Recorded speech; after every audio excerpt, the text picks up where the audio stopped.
छात्रों, इसके पहले वाले वीडियो में हमने मैट्रिक्स का बारे में कुछ परिभाषा वगैरह बताया। हमने ये भी बताया कि कब दो आव्यूहों का गुणनफल संभव है, कब संभव नहीं है। अब कैसे गुणा किया जाता है, दो मैट्रिक्स का प्रोडक्ट कैसे ज्ञात किया जाता है, इस वीडियो में हम तुम लोगों को बताएंगे कि कैसे गुणा संभव होता है। जैसे यदि हम कोई आव्यूह लेते हैं 1 2 3 4 5 6, यहाँ देखने वाली बात है इसमें दो पंक्तियां हैं और 3 स्तंभ है। 2 × 3 की आव्यूह है। और दूसरी आव्यूह लेते हैं B 1 2 3 4 5 6 1 3 2। अब यहां देखने वाली बात है कि दूसरी आव्यूह 3 × 3 की। अब हम यहाँ ये पहले देखेंगे कि यहाँ AB संभव है कि BA संभव है। तो AB निकालने के लिए हम A का क्रम लिखेंगे 2 × 3 और B का क्रम लिखेंगे, B का क्रम है 3 × 3। अब यहाँ A में स्तंभों की संख्या और B में पंक्तियों की संख्या दोनों आपस में बराबर है, इसलिए AB संभव है। AB को हम निकाल सकते हैं। पुनः यदि BA के बारे में जानना चाहें तो BA 3 × 3 की है, A जो है 2 × 3 की है। B में स्तंभों की संख्या और A में पंक्तियों की संख्या बराबर नहीं है, अतः BA यहाँ पे ज्ञात नहीं किया जा सकता है। अब यहाँ पे हमको स्पष्ट हो गया कि हम केवल AB ही ज्ञात कर सकते हैं। अब हम ये बताएंगे कि गुणन कैसे किया जाएगा। अब यहाँ ध्यान देने वाली बात है कि AB का गुणनफल, पहले हम B का पहला स्तंभ लेते हैं। पहले स्तंभ का गुणा हम पहली पंक्ति में करते हैं, दूसरी पंक्ति में करते हैं, सभी पंक्तियों में क्रमशः करते हैं। इसके बाद पहला स्तंभ खत्म हो जाता है। इसी प्रकार हम दूसरा स्तंभ लेंगे। दूसरे स्तंभ का गुणनफल हम पहली पंक्ति में करेंगे, दूसरी पंक्ति में करेंगे और अंत में तीसरा स्तंभ लेंगे। इसी प्रकार गुणा करेंगे। हम यहाँ गुणा करके दिखाते हैं। अब जैसे यदि पहला स्तंभ लेते हैं तो पहला स्तंभ 1 2 3 है। संयोग से यहाँ पहली पंक्ति भी 1 2 3 है। 1 का 1 में गुणा करेंगे 1 होगा, 2 का 2 में गुणा करेंगे 4 होगा, 3 का 3 में गुणा करेंगे 9 होगा।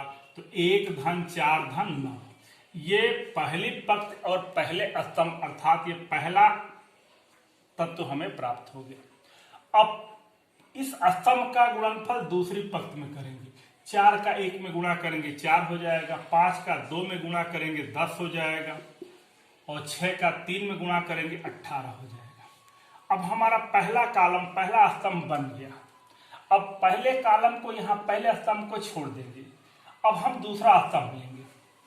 दूसरा स्तंभ हमारा 4 5 6 है। इसका गुणा हम पहली पंक्ति में करेंगे, दूसरी पंक्ति में गुणा करेंगे।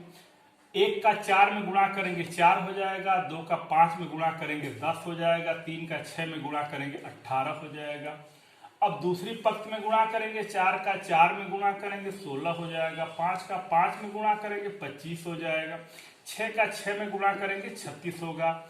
इस प्रकार हमारा दूसरा स्तंभ भी अब छोड़ा जाएगा। अब हम अंत में तीसरे स्तंभ को लेंगे। तीसरा स्तंभ हमारा 1 3 2 है। 1 का 1 में गुणा करेंगे 1 हो जाएगा, 2 का 3 में गुणा करेंगे 6 हो जाएगा, 3 का 2 में गुणा करेंगे 6 हो जाएगा। अब तीसरे स्तंभ का गुणा हम दूसरी पंक्ति में करेंगे। 4 का 1 में गुणा करेंगे हमारा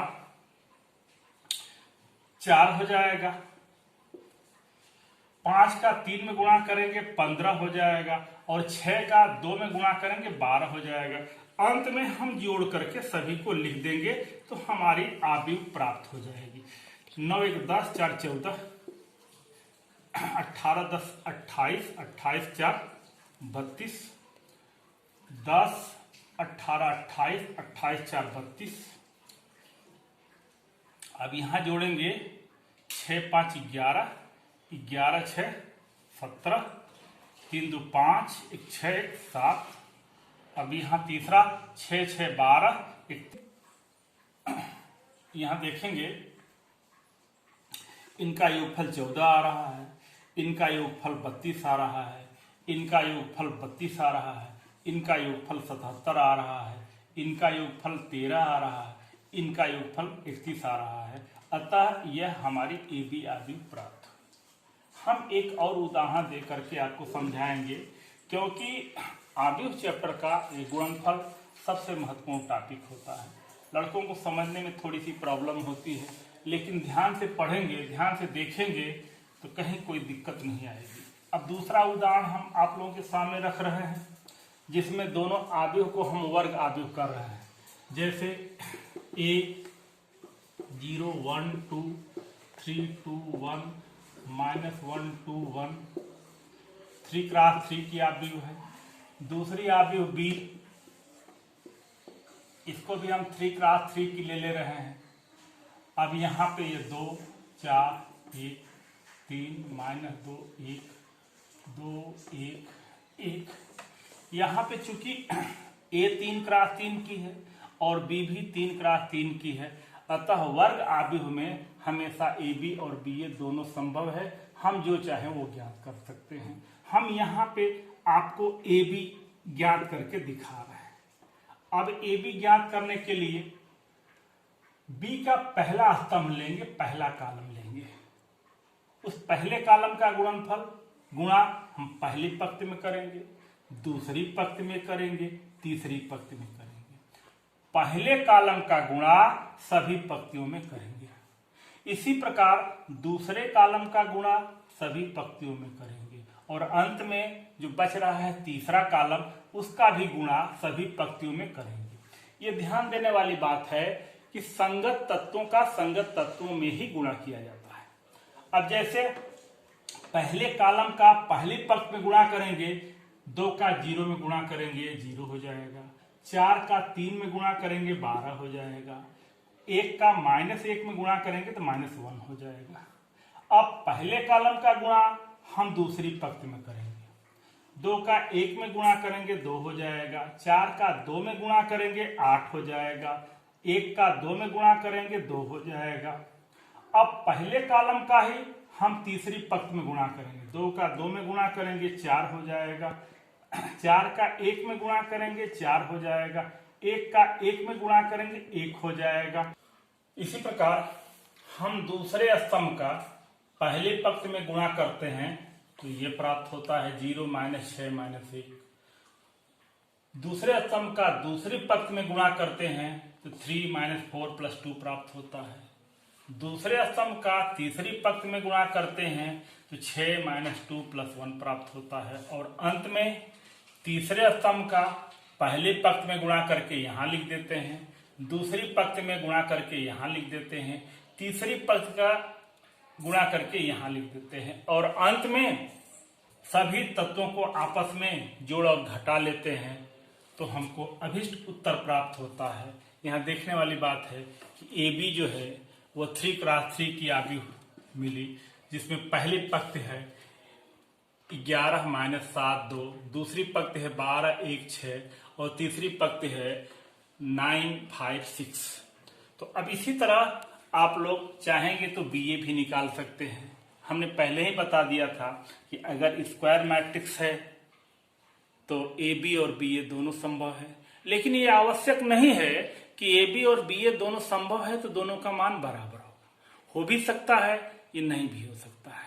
इसलिए यह कहना मुश्किल है कि AB और BA संभव है तो क्या दोनों का मान बराबर होगा, दोनों केसेज हो सकती है। अब आव्यूह का गुणनफल कुछ नियमों का पालन करता है। हम आप लोगों को बताएंगे कि आव्यूहों का गुणनफल किन किन नियमों का पालन करता है, किन किन नियमों का पालन नहीं करता है। तो सर्वप्रथम सबसे महत्वपूर्ण बात है कि आव्यूह का गुणनफल क्रम विनिमेय नियम का पालन नहीं करता है, अर्थात AB ≠ BA सदैव नहीं होगा, किसी किसी केस में हो सकता है, इसीलिए हमने लिख दिया है AB ≠ BA। स्पेशल केस में AB = BA हो सकता है, लेकिन हर केस में AB = BA नहीं हो सकता है। दूसरा, आव्यूह का गुणनफल